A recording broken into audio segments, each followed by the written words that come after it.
بسم اللہ الرحمن الرحیم۔ کیا مال و دولت کا نام دنیا ہے؟ یہ ٹاپک جاری ہے۔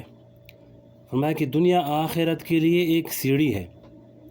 حقیقت میں ایک مسلمان کے لیے پیغام ہے کہ دنیا میں رہو، دنیا کو برتو، دنیا کو استعمال کرو، لیکن فرق صرف زاویہ نگاہ کا ہے۔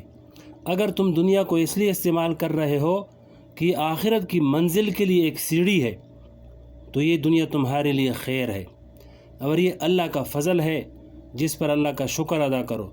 اور اگر دنیا کو اس نیت سے استعمال کر رہے ہو کہ یہ تمہاری آخری منزل ہے اور بس اس کی بلائی ہے اور اس کی اچائی ہے اور اس سے آگے کوئی چیز نہیں، تو پھر یہ دنیا تمہارے لیے ہلاکت کا سامان ہے۔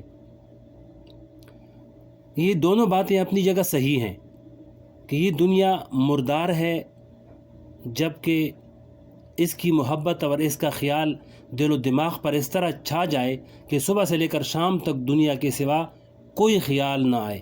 لیکن اگر اس دنیا کو اللہ تعالیٰ کے لیے استعمال کر رہے ہو تو پھر یہ دنیا بھی انسان کے لیے دنیا نہیں رہتی، بلکہ دین بن جاتی ہے اور اجر و ثواب کا ذریعہ بن جاتی ہے۔ ادھر قارون کو نصیحت کا واقعہ لکھا ہے، اور دنیا کو کیسے دین بنایا جاتا ہے اس کا طریقہ قرآن کریم نے اس آیت میں بیان فرمایا ہے، جو میں نے آپ کے سامنے ابھی تلاوت کی تھی۔ یہ سورہ قصص کی آیت ہے اور اس میں قارون کا ذکر ہے۔ یہ آیت ہم نے پہلے ویڈیو میں تلاوت کی تھی۔ یہ حضرت موسیٰ علیہ السلام کے زمانے میں بہت بڑا سرمایہ دار تھا، اور قرآن کریم نے فرمایا کہ اس کے اتنے خزانے تھے کہ اس زمانے میں دولت خزانوں میں رکھی جاتی تھی، اور بڑے موٹے بھاری قسم کے تالے ہوا کرتے تھے، اور چابیاں بھی بہت لمبی چوڑی ہوتی تھی۔ اس کے خزانوں کی چابیاں اٹھانے کے لیے پوری جماعت درکار ہوتی تھی۔ ایک آدمی اس کے خزانوں کی چابیاں نہیں اٹھا سکتا تھا، اتنا بڑا سرمایہ دار تھا۔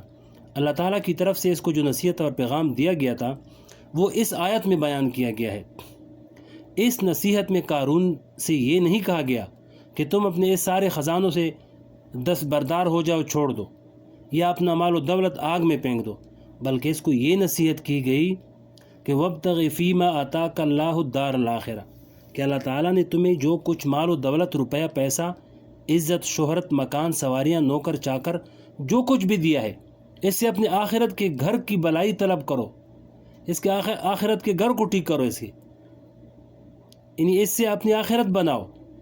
یہ جو فرمایا کہ جو کچھ اللہ نے تم کو دیا ہے، اس سے اس بات کی طرف اشارہ کر دیا کہ ایک انسان خواہ کتنا ماہر ہو، کتنا ذہین ہو، کتنا تجربہ کار ہو، لیکن جو کچھ وہ کماتا ہے وہ اللہ تعالیٰ کی عطا ہے۔ وہ قارون کہتا تھا کہ انما اوتیتہ علی علم عندی، کہ میرے پاس جو علم، جو ذہانت اور تجربہ ہے، اس کی بدولت مجھے یہ ساری دولت حاصل ہوئی ہے۔ اللہ تعالیٰ نے اس کے جواب میں ارشاد فرمایا کہ جو کچھ تمہیں دیا گیا وہ اللہ کی عطا ہے۔ اس دنیا میں کتنے لوگ ایسے ہیں جو بڑے ذہین ہیں مگر بازار میں جوتیاں چٹ کھاتے ہیں اور کوئی پوچھنے والا نہیں ہوتا۔ اللہ تعالیٰ نے اس آیت میں اس بات کی طرف اشارہ فرما دیا کہ ایک تو اس بات کا استحضار کرو کہ جو کچھ مال ہے، خواہ وہ روپیہ پیسہ کی شکل میں ہے، سامان تجارت کی شکل میں ہے، مکان کی شکل میں ہو، یہ سب اللہ کی عطا ہے۔ اب سوال یہ پیدا ہوتا ہے کہ جو کچھ ہمارے پاس مال ہے وہ سارا کا سارا صدقہ کر دیں، اس لیے کہ بعض لوگوں کا یہ خیال ہے کہ مال کو آخرت کے لیے استعمال کرنے کے معنی صرف یہ ہیں کہ جو کچھ بھی مال ہے وہ صدقہ کر دیا جائے۔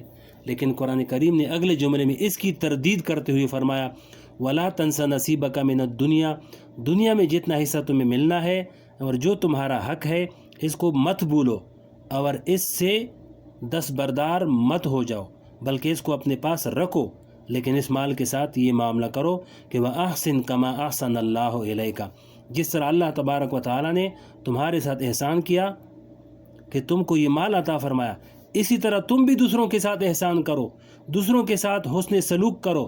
اور آگے فرمایا کہ وَلَا تَبْغِ الْفَسَادَ فِي الْأَرْضِ، اور اس مال کو زمین میں فساد اور بگاڑ پھیلانے کے لیے استعمال مت کرو۔ اس کا مطلب یہ ہے کہ اللہ تبارک و تعالیٰ نے جن کاموں کو حرام اور ناجائز قرار دے دیا، اس کو انجام دینے سے قرآن کریم کی اصطلاح کے مطابق زمین میں فساد پھیلتا ہے۔ مال حاصل کرنے کے جس طریقے کو اللہ جل شانہ نے ناجائز بتا دیا، اگر وہ طریقہ استعمال کرو گے تو زمین میں فساد پھیلے گا۔ مثلا چوری کر کے مال حاصل کرنا، ڈاکہ ڈال کر مال حاصل کرنا حرام ہے۔ کوئی شخص اگر یہ طریقہ اختیار کرے گا تو زمین میں فساد پھیلے گا۔ کوئی شخص دوسرے کا حق مار کر اور دوسرے کو دھوکہ دے کر، فریب دے کر مال حاصل کرے گا تو اس سے زمین میں فساد پھیلے گا، اور سود کے ذریعے اور قمار بازی کے ذریعے یا اور دوسرے حرام طریقوں سے مال حاصل کرے گا تو وہ سب فساد فی الارض میں داخل ہوگا۔ ہم سب سے قرآن کریم کا مطالبہ یہ ہے کہ مال ضرور حاصل کریں، اور مال کو حاصل کرتے وقت اس بات کا دھیان رکھیں کہ مال حاصل کرنے کا یہ طریقہ حلال ہے یا حرام۔ اگر وہ حرام ہے تو پھر چاہے وہ کتنی ہی بڑی دولت کیوں نہ ہو، اس کو ٹکرا دو، اور اگر حلال ہے تو اس کو اختیار کرو۔ یاد رکھیے، مال اپنی ذات میں کوئی نفع دینے والی چیز نہیں۔ بھوک کے وقت ان پیسوں کو کوئی نہیں کھاتا، پیاس لگے تو اس کے ذریعے پیاس نہیں بجھا سکتے، لیکن انسان کو راحت پہنچانے کا ایک ذریعہ ہے، اور راحت اللہ تبارک و تعالیٰ کی عطا ہے۔ حرام طریقوں سے مال حاصل کر کے اگر تم نے بہت بینک بیلنس بڑھا لیا اور بہت خزانے بھر لیے، لیکن اس کے ذریعے راحت حاصل ہونا کوئی ضروری نہیں۔ بہت مرتبہ ایسا ہوتا ہے کہ حرام دولت کے انبار جمع ہو گئے لیکن راحت حاصل نہ ہو سکی۔ رات کو اس وقت تک نیند نہیں آتی جب تک نیند کی گولیاں نہ کھائے۔ مال و دولت، مل، فیکٹریاں، سامان تجارت، نوکر چاکر، سب کچھ ہے، لیکن جب کھانے کے لیے دسترخوان پر بیٹھا تو بھوک نہیں لگتی، اور بستر پر سونے کے لیے لیٹا مگر نیند نہیں آتی۔ دوسری طرف ایک مزدور ہے جو 8 گھنٹے محنت مزدوری کرنے کے بعد ڈٹ کر خوب کھانا کھاتا ہے اور 8 گھنٹے کی بھرپور نیند لے کر سوتا ہے۔ تو اب بتائیے، اس مزدور کو راحت ملی یا اس صاحب بہادر کو جو بہت عالیشان بستر پر ساری رات کروٹیں بدلتا رہا؟ حقیقت میں راحت اللہ تبارک و تعالیٰ کی عطا ہے۔ اللہ تعالیٰ کا مسلمان کے ساتھ یہ اصول ہے کہ اگر وہ حلال طریقے سے دولت حاصل کرے گا تو وہ اس کو راحت اور سکون عطا کرے گا۔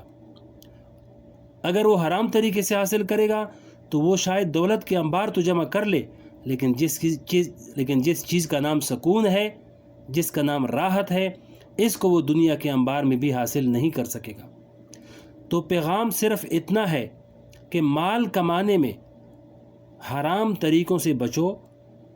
تمہاری حاصل شدہ دولت پر جو فرائض عائد کیے گئے ہیں، خواہ وہ زکوٰۃ کی شکل میں ہو یا خیرات یا صدقات کی شکل میں ہو، ان کو بجا لاؤ، اور جس طرح اللہ تعالیٰ نے تمہارے ساتھ احسان کیا ہے تم دوسروں کے ساتھ احسان کرو۔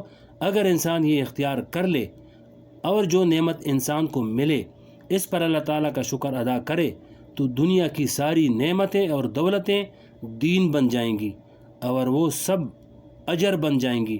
پھر کھانا کھائے گا تو بھی اجر ملے گا، پانی پیے گا تو بھی اجر ملے گا، تجارت کرے گا تو بھی اجر ملے گا، اور دنیا کی اور راحتیں اختیار کرے گا تو اس پر اجر بھی ملے گا، کیونکہ اس نے اس دنیا کو اپنا مقصد نہیں بنایا بلکہ مقصد کے لیے ایک راستہ اور ایک ذریعہ قرار دیا ہے، اور اس کے ذریعے وہ اپنی آخرت تلاش کر رہا ہے۔